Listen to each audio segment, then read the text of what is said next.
Hello, everyone, and welcome to this full moon forecast for December 8th. So, we have a full moon in sidereal Taurus in the lunar mansion called Rohini. Now, Rohini is a very luxurious, refined, enjoyable, very comfortable lunar mansion, and it's in the heart of Taurus. And it doesn't mean it doesn't have its own passions. And when you think about the sign Taurus, the bull, that, we can think about the bull, but we can also think about the cow that's grazing in the field and very content just grazing in the field. The bull is another manifestation of that, of course, because if you vex a bull, if you've ever been charged by a bull, there's no stopping it. So Taurians have this quality. We all know that they have this, what people say, they are stubborn, right? So you don't want to vex a Taurian. But the thing is that we all have this quality within us. We don't have to necessarily have the sign Taurus rising or moon sign or any of that. We have it in us. We have all of the signs within us. So this full moon in Taurus has many different connotations then. So on the one hand, there's a lot of luxury, enjoyment, and all of that pleasure and indulgence and comfort that we're seeking for a full moon. I mean, the moon is exalted and full. It's very powerful. It is at its most powerful in a way. It's exalted and full. You can't get any stronger than that. But on the other hand, it's exactly conjoined Mars. And Mars is retrograde. And Mars is not only retrograde, it's also out of bounds. So it's moving really quite erratically right now. Mars is behaving very unusually. It always does that anyway when it's retrograde. But when we have a full moon exactly conjunct Mars in this lunar mansion in the middle of Taurus, the most apparently fixed sign. Again, if you want to know how to vex a Taurian, then you take away their comforts. You take away the sort of fixed nature of life, the basics, and you can see how they react. So, and that's all of us, by the way. So when you think about the basics, when you think about the comforts that we are afforded in life, the basics of nutrition, the basics of shelter, and warmth and heat, and we look at what's going on in the world, this is obviously coming to a head now in terms of these kinds of things, in terms of famines around the world, in terms of energy shortages, prices, all of these things, just to give us the basics of heat, comfort, and food. So obviously that's a global phenomenon that's for this full moon, but we have our own personal experience of this as well. And when we tie in Mars retrograde in Taurus, we have to be mindful of where this is happening in our own life, because it's obviously happening somewhere very specific for us individually. So whether it's at work, if you're Leo, for example, Leo rising, Leo moon sign, then it's more work related.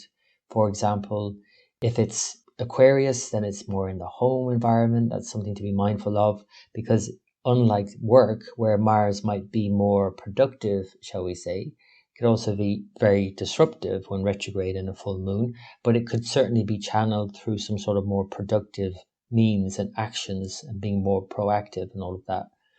In the home environment, like it's maybe like a bull in a china shop, you want to be mindful of that if it's affecting your home life more, or relationships, especially for Scorpio. If you have Scorpio rising or moon sign, this retrograde Mars full moon is potentially problematic. If Taurus itself is your rising sign or moon sign, of course, this is a very personal feeling. You might feel on the one hand that there's a lot of energy, but that you cannot maybe express it, or you might feel a bit angsty that you can't get this energy out. So again, there are two sides to this full moon. An exalted full moon, very powerful, and conjunct Mars, also very powerful. This is a very powerful combination when you put these two together. It's very proactive and very, determined. And especially in Taurus, it's going to be even more determined to get something done. The downside of that is that you're so determined, perhaps, to do something, like whatever area of your life that is, but you're so determined that you're actually going to dig your heels in and then create more problems. So if it's in relationship, for example, that's going to create a problem if you're so determined to do something, but the other person isn't on board with that. They want to do their own thing. Mars is very much about what we want to do, our selfish needs and desires. So thinking about that in terms of, finding more balance, because if you don't, It could lead to angst. It could lead to a sense of frustration and not being able to do what you want to do. It could then also lead to fighting, even accidents. Accidents are basically an unexpressed form of Mars. And Mars retrograde right now is very much like that. When we see what's going on in the world and all of the kind of, seismic activity even that's going on, it's like the Earth is responding to this really pressurized Mars. So being very mindful, obviously, in terms of accidents, if you notice yourself stubbing your toe more or cutting your finger, things like that, they're kind of signs, they're signals that basically there's an underlying angst that you're not addressing, that there's an energy build within you, but it's not having a clear outlet. That's Mars retrograde. So other than that, though, it's a very, like I said, proactive, very powerful time to maybe overcome something, to remove some blocks to getting something done. Rohini is very much about building something new as well. It's one of the more auspicious lunar mansions to begin a new project, to start building something, not necessarily building something like a building, but to start building something in your life. And this is, in that sense, a very auspicious time. Again, it's just you have to be mindful of the inevitable setbacks that Mars retrograde would represent. But as long as you're willing to channel them in a more productive manner and use this energy to kind of really go within yourself, to find the strength within yourself to do something, this can be a very proactive and very auspicious full moon.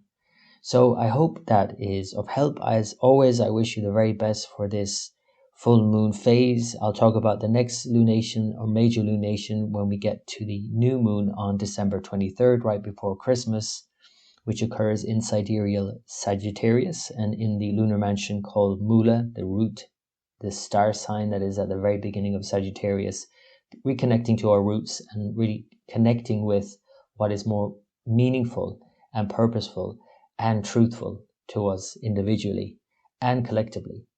So this is a full moon in the meantime to enjoy, again, without overdoing it, and to be very mindful of any kind of frustrations or any kind of holding back too much and then overcompensating for that holding back and then exploding, and being mindful of that in all of your interactions, I would say, in all of your dealings leading up to this full moon on December 8th. Okay, I hope you enjoyed that, and until next time.